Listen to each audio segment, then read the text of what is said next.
Hey guys, this is AwesomeJohn22 coming today with another review, and today we are taking a look at the third fembot to come out recently in the Generations line. This time, a character who was actually created based on fan input. Her name is Windblade, and she's something.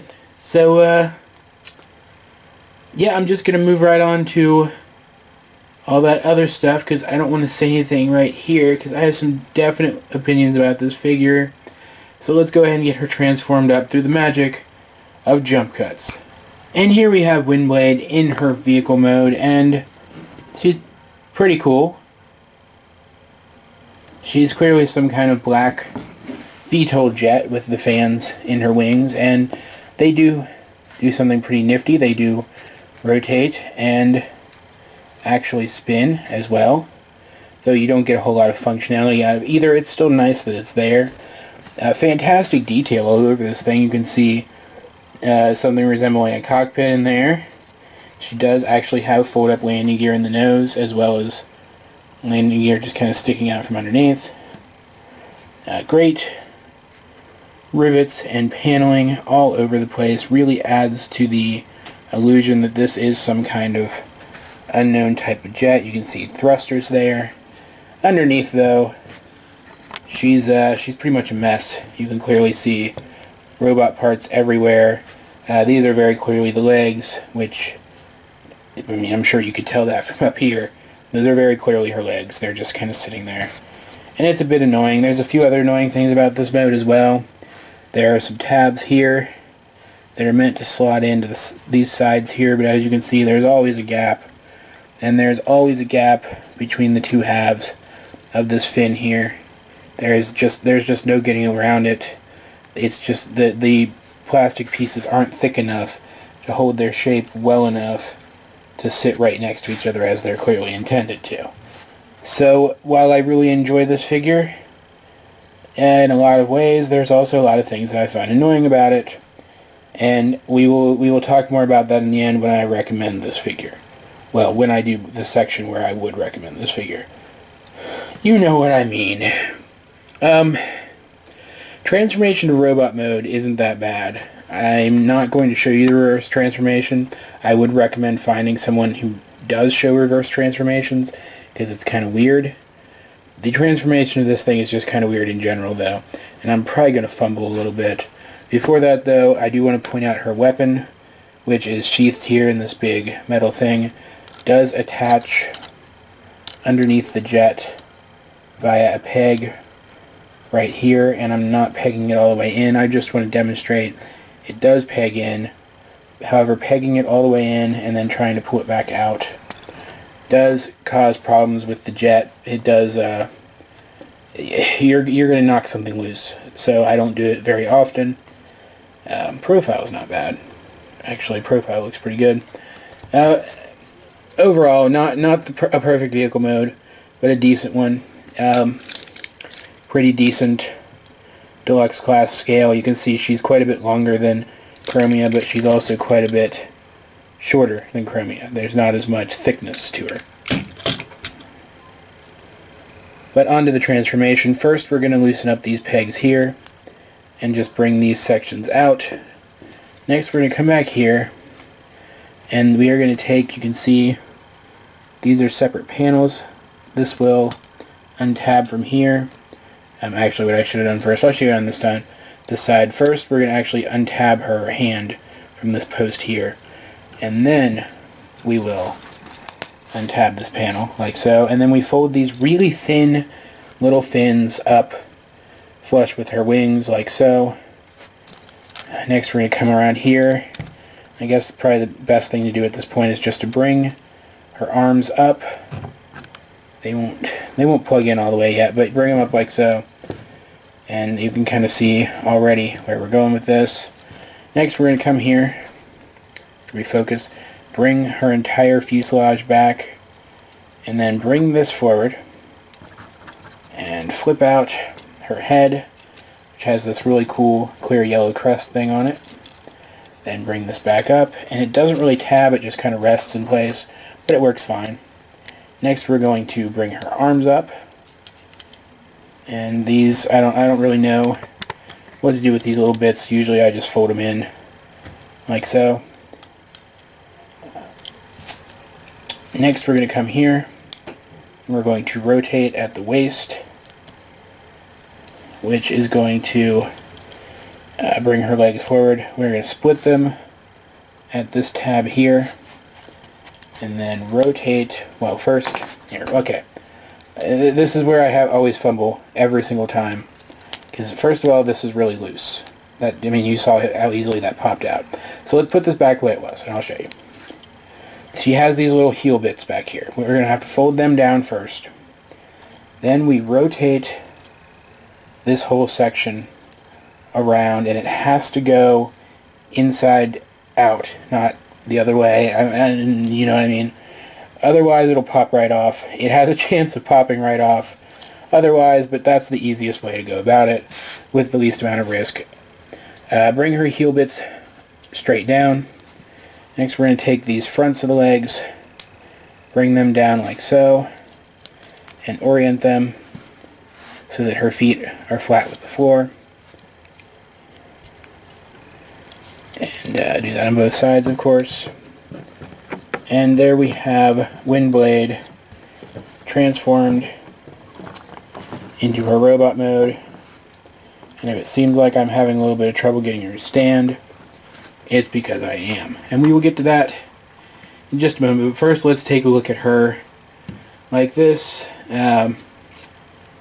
She looks good. She looks dynamic. She's kind of this space warrior samurai chick looking thing with a thick armor and the cool head crest and whatnot. I absolutely love the colors. Red and black are just great. And she does have little bits of blue breaking them up. You can see yellow and blue in her head. Really cool war paint looking stuff.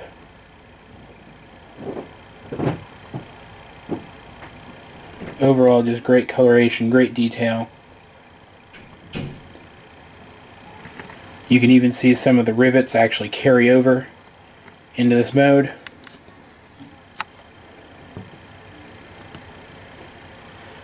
But just like her vehicle mode, this mode does have some problems. First off, I want to point out that while her wings are supposedly posable, you can like rotate them up this way and whatnot. I wouldn't recommend it because they're very thin. All of these pieces are very thin and they're held together with just this one pin. And every time I try to move her wings, I'm worried I'm going to break something off. So I just kind of leave them like is. This seems to be how most of her stock photos show her anyway. So I figure it's fine. You can, of course, still rotate the fans in this mode and kind of have her be vertical takeoff like this as well. Pretty cool. What else do I want to talk about? What other problems does it have? Oh, yeah. The heels. One of the things that makes it difficult to stand is the shape of these feet, and it doesn't help that these heel bits are really loose and can get knocked forward, making it impossible for her to stand up. And every time she falls on this thin fin piece that I always worry is going to break off. So I recommend not moving her a lot, and every time you do, literally every time you do, before you set her back down, check to make sure those heels are deployed. She also has an issue where her shoulder armor can pop off rather easily, and her hands rotate, but they're very, very tight, and I tend to worry that they'll pop out pretty easily. Overall, though, articulation isn't bad. She can get pretty much a full range of motion out of her arms. Her head, which is on a ball joint, can't really do much of anything because of her color. For her hips, they can't move outward unless you raise the wing out of the way because of the position of the landing gear, but they do move forward, back. They do rotate a bit at the hip, and she does bend about 90 degrees at the knee, and of course she does have some limited waist articulation, so overall not bad at all. It's just because of how difficult it can be to stand her, it's also pretty difficult getting her to pose as well. She can, of course, use her weapon in this mode. We simply take the sword, which I do want to point out in the handle of the sword, she does have something resembling her VTOL fans, which is pretty nifty.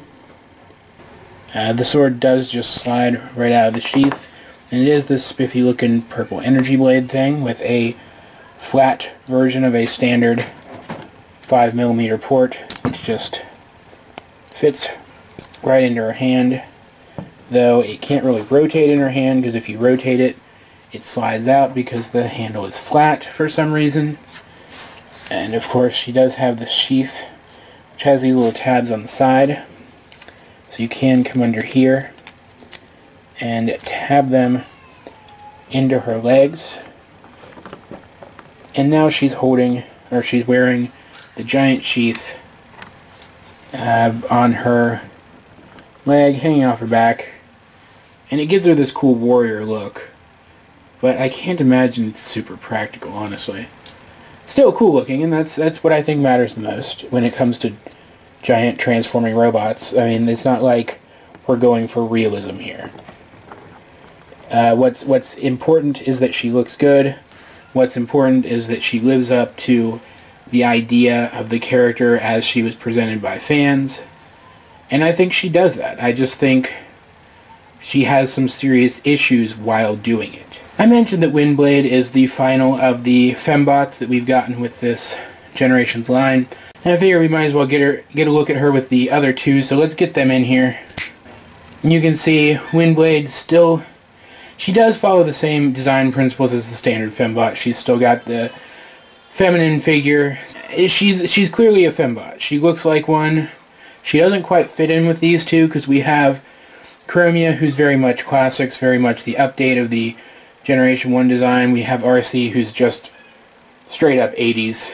And we've got Windblade, who's something very new and different. And I like it. I like the designs. It's kind of an evolution of Transformers. We have an early design, a newer design, and then something completely unique. I like it a lot, and yeah, so there they are. There's not much more to say about it. Overall, I do really like Windblade. She's cool. She's got an interesting transformation, even if I don't particularly like it all that much. And both her modes look really, really good. I'm really excited that there is effectively an entirely new fembot after so long. Not just like a rehash of an old character with a new design and a new lineage like we've seen with RC a bazillion times, but an entirely new character. I like it. It's very nice. But that doesn't change the fact that there are a lot of flaws to this figure. So I recommend it, but only to collectors. This is not a toy I would buy for children. A child will break this thing within 10 minutes of owning it. I guarantee it. It's flimsy. It doesn't hold together great, but it looks awesome and makes a fantastic display piece. It is literally the definition of a modern collector's Transformer. And that's my final word on that, and that pretty much wraps up this video, guys. I hope you enjoyed it, because I certainly enjoyed making it. Please help me out, like and subscribe, and leave a comment down below if you feel so inclined. In the description down below, you'll find links to all the other things I'm working on, including a link to my collections video. Check it out, and if you see anything in it that you'd like me to review, let me know, and I will see what I can do. Either way, this has been Awesome John 22, and I will talk to you guys later.